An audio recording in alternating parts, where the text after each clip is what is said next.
Hello, uh, welcome and thank you to anyone who clicked on my video.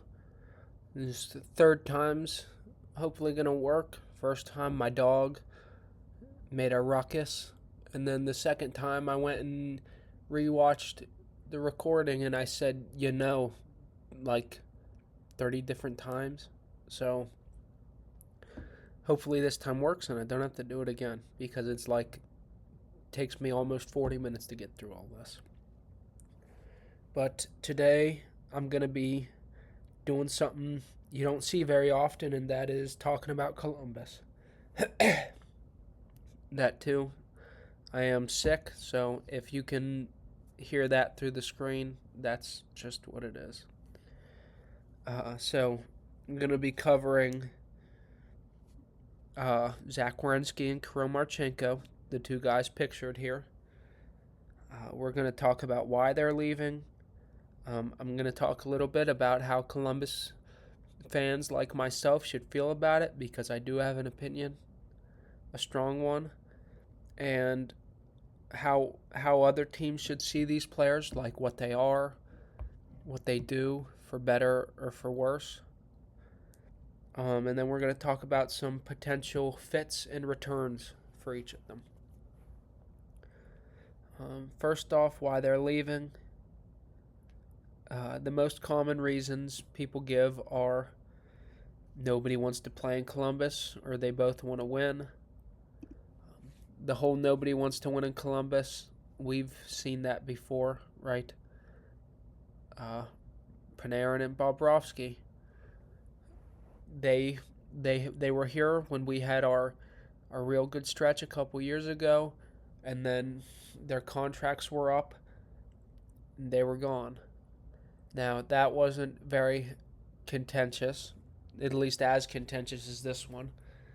Seems like it might end up being, but they left in free agency. These other two have 2 years left of control. We have them for 2 more years if we want. And I never really held it against Panarin or Bobrovsky, especially Bob. He was here for 7 years, something like that. And then they moved on after they finished their commitment. These two are a little bit different, and the winning side of things, yeah, we don't win very often. I said again. I'm going to make sure that's the last time I do it. But we don't win very often, but we'll get into it why the apple doesn't fall far from the tree. I don't know, does that metaphor work here? Whatever. But so Zach Werenski, I think him specifically, he just has no interest in staying here. I think he's probably felt that way for a bit, and his contract's getting closer and closer to being finished, and he's made it clear to Don Waddell that he's done. So Don Waddell, he's got to do something. Marchenko is a little bit harder for me to pin down. Part of me feels like he's unhappy with Rick Bowness being hired. If anyone remembers, I'm sure you do, Rick Bowness went on that tangent at the end of the year where he kind of buried a couple of our players. And not by name, but Marchenko, he said a couple things that felt like they were specifically targeted at him. He seemed positive after the season, but Marchenko did. But if he was upset, I'm not sure if he would have aired it out to the press at that moment. So I'm not sure. Part of me also feels like he just might not see us contending with Werenski gone. I tend to disagree. I think whatever we get back for him, combined with Dent Mateychuk, who is going to improve, and I think he'll be a number one or a top pairing defenseman, I think we'll be fine if we just lose Werenski. But I don't know how he sees it. I also could see if he's just wants to move on and be a bigger star in a bigger market like Panarin did. I think Columbus has a lot more going for it than most people would give us credit for. And that's not to say I'm not making us into victims, right? I think hockey fans do actually, at least certain hockey fans. Some markets, some fan bases seem to hate us for some reason. But I think we get a lot of people stand up for us. But um, we, like I said, like I started with, we have a lot going for us. But that big, there's again, that big star factor in the big city, that's not something we can offer. Um, and if that's what he wants, then that's what he wants. I've also seen people say that it's a negotiation tactic. Not to be rude to any other Columbus fans that might be watching that think that it's a little bit of cope, right? The way it all went down at the draft, it was not good. It was not tasteful. I don't want to say bridges were burned, but they something happened to the bridges, right? The door might not be closed, but it's locked for now. It was bad. I feel like if he had any intention on coming back, and not to say that it was like obviously he didn't text Kevin Weeks, but I feel like if he had any intention of coming back, it wouldn't have gone down like that. But we'll see. Uh, so next, um, Werenski. I've I've kind of felt like this was coming.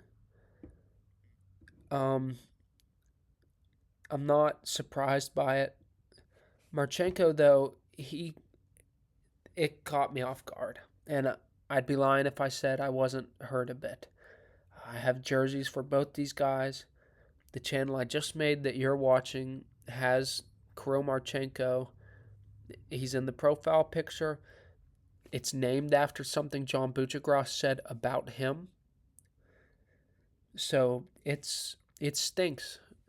But if Don Waddell, who I don't trust entirely, by the way, but if Don Waddell handles this with the right mindset, I think we might be better off for it.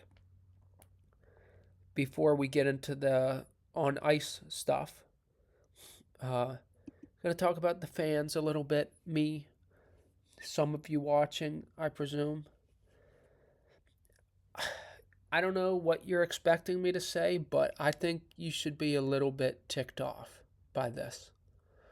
Not only because it's on brand, right? I can totally, I get it.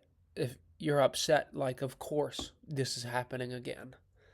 But more specifically with the players who, that's been the general, uh,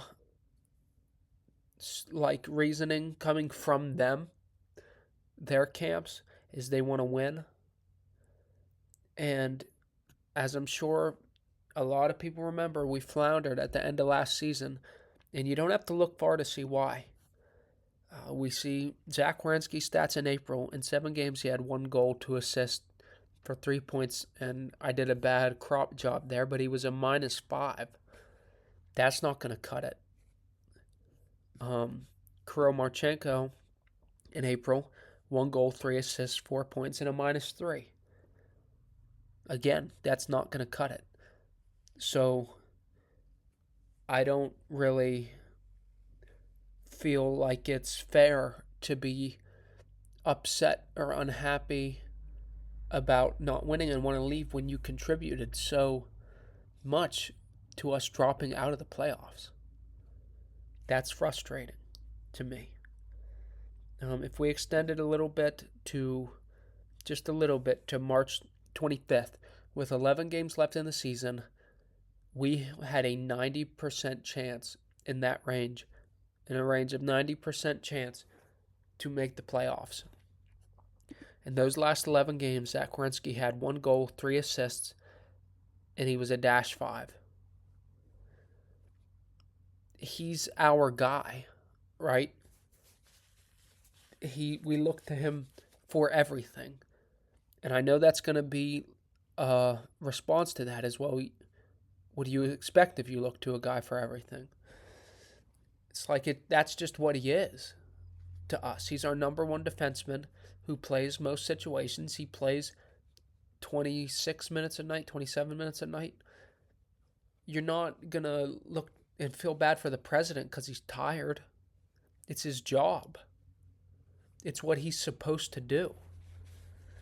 So the fact that he fell off like that, and it's not the first time it's happened either. He fell off, his rate of play fell off last year down the stretch. And someone like Brady Tkachuk just gets absolutely buried for becoming kind of disengaged after the Olympics. Now, Zach Werenski doesn't quite have the bad PR that Brady Tkachuk has, but it's the same thing. He's not going to get hammered like Brady does because he's not as popular and, I guess, well known. But same thing happened. And I think Rick Bowness was also referring to him in his end of the season rant. And I don't know if I'm going to refer to that again, but me pointing back to that does not condone that whole thing. I didn't love it. But it happened. He said it. And I don't know if you can object to it. Obviously, players can object to the way they feel, but they can't object to the on-ice play. He fell off. And not to, well, I guess we are going to focus on him a little bit because he is more angering than Marchenko is. If he didn't blow up recently and win a Norris and put up those back-to-back big years, would he be doing this? For years, he struggled with injuries. Right, he missed so many games for us, and he was overpaid. He makes $9.6 million now, which is a good contract, but it's a good contract because the cap's gone up, and he's a Norris winner. I can't remember the length of the deal, but for a lot of it, he was a good offensive defenseman that missed, what is that, 14, 21, 67, or 69, sorry, and then 12, oh yeah, it says it right there. He missed all those games, and his performance was good, but it wasn't good like he was getting paid, but you didn't hear a peep from us because he was our guy. And now he boosts up his image and he's gone. He wants out. Because even though there hasn't been a formal trade request to anyone's knowledge, it feels like there has to be a little bit of internal pressure, right? For this to escalate so quickly. But to maybe gain some of my credibility back, we're going to move on and talk about the players because they're both great players. Hence why I'm mad they're leaving and why other teams want them. First, we have Zach Werenski, great offensive defenseman, reigning Norris winner. His best traits, he's got a real good shot and he's amazing at joining the rush. Not to go negative again, but notably, he's not very good at running a power play. Right, I have his JFresh card up here. And that power play number might be a little smaller than you're expecting. Every other number is pretty big for the most part. So he is great. He's a number one defenseman. He's, I'd say, consensus top five, right? Most people would have him third behind the big two, but I'd say everybody would have him in their top five. He's a great player. Next, the only other guy, we have Kirill Marchenko coming off of this 67 point season in 76 games. He's a very skilled offensive winger with a great shot. The goal totals are down a little bit because he's turned into a more puck dominant player. We'll talk about Fitz, but I think where he goes next, you'd be hoping he can be a little bit more off puck, and he'll have an easier time getting that shot off. His shot is kind of long. It gets blocked a lot, and I think if he becomes more of a catch and shoot guy, he's got a 45 goal shot. So he is a great player. See his analytics here. I actually don't agree with his defensive rating. I think his defense is much better. He puts in effort. He's got a little bite to his game. There's not a analytic for bite, but he has it. He's very aggressive with his stick primarily. He's always going for poke checks and stick lifts, and occasionally that leads to him going the other way by himself.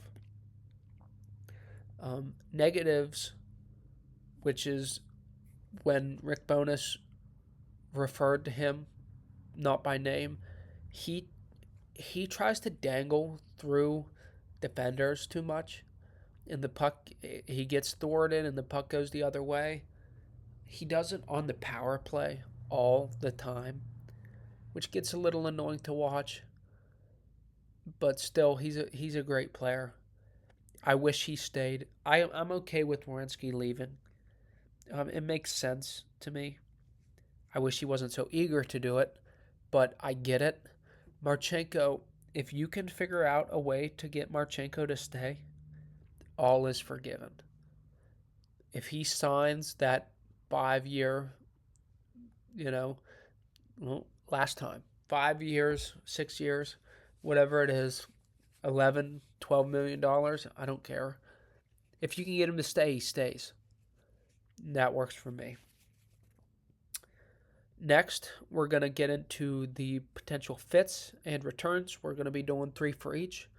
Starting off with the most popular one, I have Zach Werenski to the Stars for Thomas Harley, Niles Lundqvist, and the RFA rights to Maverick Bourque with a first-round pick. This is big. There's a couple things here that are big. You might say that's a lot. Well, duh, it's a lot. Zach Werenski's a point-per-game Norris-winning defenseman. Number 2, if you look down here at his name, I have $2 million retention on him. So that, with the money coming back, gives Dallas almost nearly $5 million extra dollars to work with. They sign Jason Robertson with that. So not only are you getting Zach Werenski, you're getting the ability to sign Jason Robertson. I think that's worth Thomas Harley, Niles Lundqvist, Maverick Bourque in a first. For the Columbus side, Thomas Harley's great.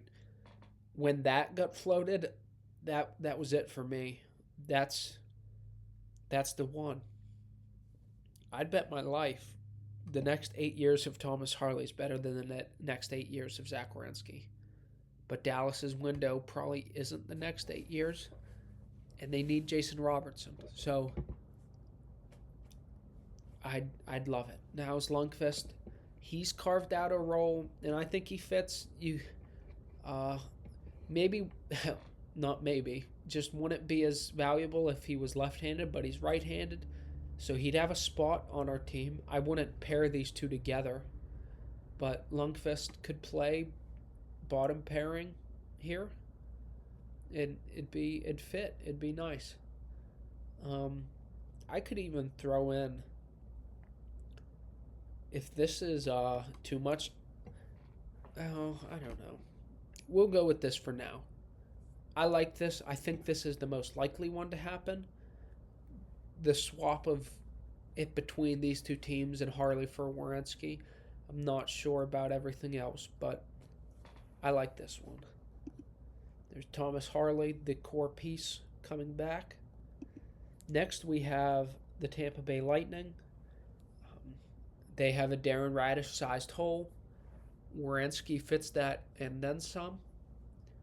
And for the Columbus side, we'll be getting J.J. Mosier, Benjamin Ratanainen, and a 2028 first. Mosier, I love Mosier's game. I loved him in Utah. I loved it for Tampa when they traded for him. I thought they won that trade. I don't know what the consensus is, but in hindsight, I feel like they won that trade. So, but yeah, I think they give that up for Werenski. Ratanainen's their number one prospect. He's got some hype. I don't think they care much, though. He's not necessarily an important piece of their plans, since their plans are the next 3 years or so at most. And then I had a first and last one. I didn't talk about it very much. I know Don Waddell he says no picks, no futures, but shut up, take the first, it's got value, right? That's easy. Take it. Don't be an idiot. I still have retention on here. I just left that. I don't know if it's necessary or not. I'm sure Tampa would love the extra cap space. Here's J.J. Mosier, the primary piece coming back for us. And the last trade, there's a couple different teams. Toronto gets talked about a lot. Philadelphia gets talked about a lot. San Jose gets talked about a lot. One that I like, but I'm not sure how legit it is LA. If we could get Brandt Clark, Alex Laferriere, and if you've watched my draft videos, you know I love Elton Hermanson. If we could get that is a win. I'd take that 11 times out of 11. 11 times out of 10? I don't know. But I don't know if he'd waive for there. I don't think they're in a better situation than us. I think LA's probably worse. Another team that gets talked about a lot is Philadelphia. I get it because Philadelphia would want him and need him. I'd be a little bit miffed if he waived for Philadelphia, because it's like, do you really think they're that much far ahead of us? Still, though, in division, we're giving you your Norris winning point per game defenseman. You're giving us Martone. That's what it is. I'm saying Martone and Bonk. I like Bonk. That would be an easy trade for me. They both fit a younger core that I'd want to build. So I do that. I don't know if Philadelphia would do it. I'd say Philadelphia was a capable playoff team last year without Martone or Werenski. So now add Werenski, you're sitting pretty. That would at least be my selling point to get them to trade Martone. I don't know how much I believe it, but I'd want Martone. But the last team that is getting that third spot is Carolina. Say if John Carlson doesn't work out and they want to get rid of Nikishin, because that seems likely, they're Zach Werenski for Andrei Svechnikov and Alexander Nikishin. Svechnikov's value might be up a little high because he was good last year down the stretch. Not even down the stretch. He had a slow start, I think, but he really turned it on the last more than last half of the season. But I don't think he'll get. That's not going to be him consistently.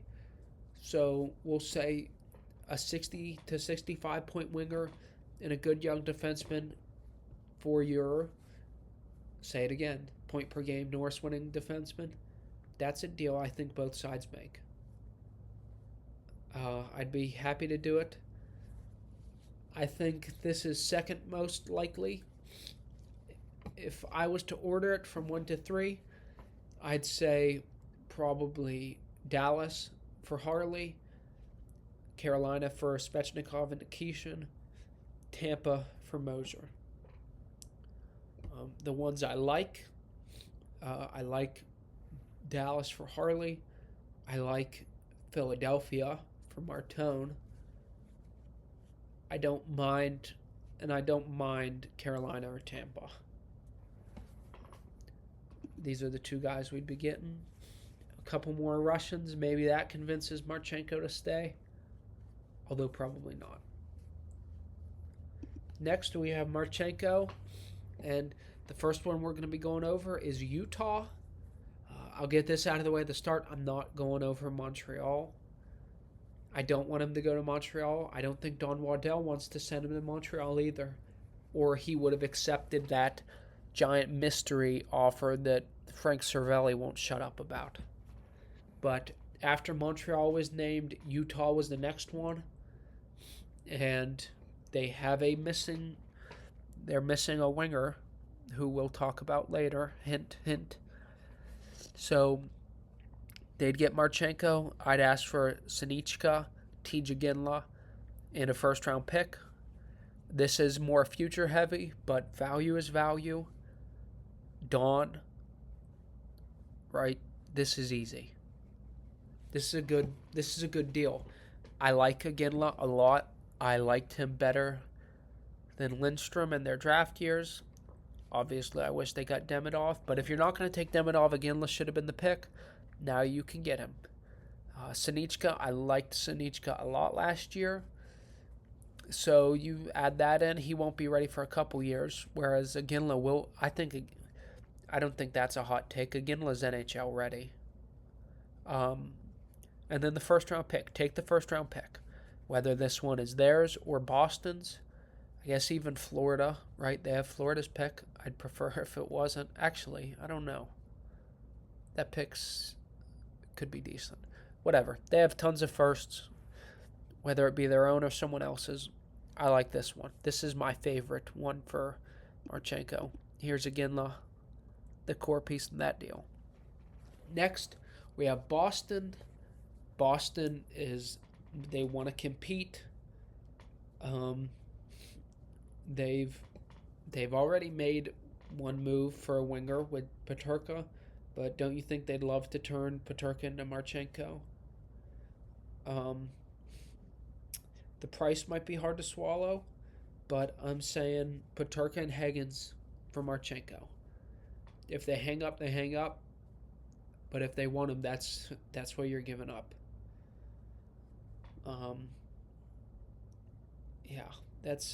I would be very happy with this. I think Boston would too. He would fit nicely with Pasta. I think. You play him on his off wing, I guess, but that'll just open him up for that one-timer. So here is Peterka. I have him in the German jersey since he hasn't worn Boston yet. I could have went with James Higgins too. That one doesn't necessarily have a core piece. You have two there. Last, they're similar to Werenski. There were a couple. Montreal, like I said earlier. Ottawa might be the best fit, but I don't. They just traded for Eklund. I could see Eklund coming back. Like they just flip him the same way I have Boston flipping Peterka. But I don't know. And I don't love their prospect pool. I love one of them, but he did kind of stall this year. But if it was something like Eklund and Hensler, I'd have time for it. But I don't know if Don Waddell would. So I think that's unlikely. Also, Buffalo. I could see something around Marchenko and for Jack Quinn, since his name is out there. Maybe Jack Quinn and Radim Murtka. I don't know if that's too much. And then Anaheim. I don't know what Anaheim would give up. They have, right, they just got Klepov, but that's a future. And Waddell does not want to build around, doesn't want a package centered around futures. And McQueen's not an NHL player this year, I don't think. I know he signed his ELC, so he will be in the AHL. Or I guess he could go back to Brandon if it doesn't work out. But I don't think Anaheim has the assets to make it happen. Although they're a very good fit. I'd say they're only second to Ottawa, fit-wise. But last, we're going with probably my favorite ran team in the league. I think they're run incredibly, and that would be St. Louis. I think the framework for this would be pretty straightforward. Holloway plus for Marchenko, whether that plus is a pick, whether it's Gastrin, they just got Gastrin, maybe Carbonneau. I love Carbonneau. I assume they do too, though. But I picked Juracek. We swung and missed on the first Juracek. Maybe this one works out. So I have Holloway and Juracek for Marchenko. St. Louis likes to do things like this. They like to be aggressive. They just got a haul for Cairo. They tried to get one for Parayko. So I think bringing in a younger forward who does fit with kind of what they're going with now. He's around McTavish's age. He's might be the same age as Robert Thomas. Sorry, there's a nose blow. And he's better than Holloway, I think. I don't think that's that controversial. But Holloway is a great player. He would be what I want back in this. But I think this makes sense. I wouldn't put it past Don Waddell to ask for Pavel Buchnevich. Like, that's half a joke, half not. That might be my last straw. If he asked for Buchnevich for Marchenko, I might be going to St. Louis with him. Here's Holloway, the guy, the core of the return. But that's about it. Before I'm done, to make one thing clear, I think we should trade both of them soon. I think you shouldn't let it fester. But if you can get something done with Marchenko, get it done. Werenski's gone. I came to terms with that well before any of this. I guess I came to terms with it before his Norris winning season. I kind of thought he was going to get traded in that offseason before that, which would have really made us look dumb. So I'm glad we didn't. I'm very happy we didn't. I'm happy with what we got out of him, right? He's our best player ever.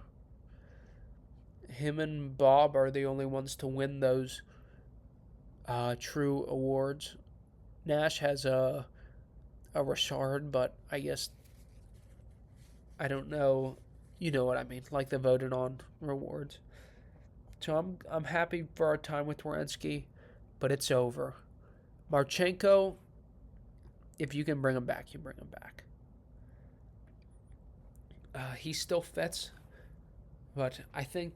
But the main goal with this, the only way we come out of this better, is if we get younger, and we establish a core around the Fantilli, Greaves, Matejchuk age group, and I think we're better off for it. So, thank you. That's all I got. I appreciate everyone who's been watching. I've gotten around 50-ish views on all of my videos, which isn't that much, but I'll take it for starters. So thank you, and I hope I'm getting better at this. I took a couple tries. I still stumble over my words a little bit. I'm not quite concise enough, I don't think, but if you have any input about my presentation or my thoughts in the video, I hope I didn't come off too bitter, but I am a little bitter, so if I did, that's why. But thanks for watching. I think I'll be back. My next one should be about free agents, hopefully. If that opens up at like 3, maybe I can get that out before 3. I don't know. It'll be close. We'll see. Bye.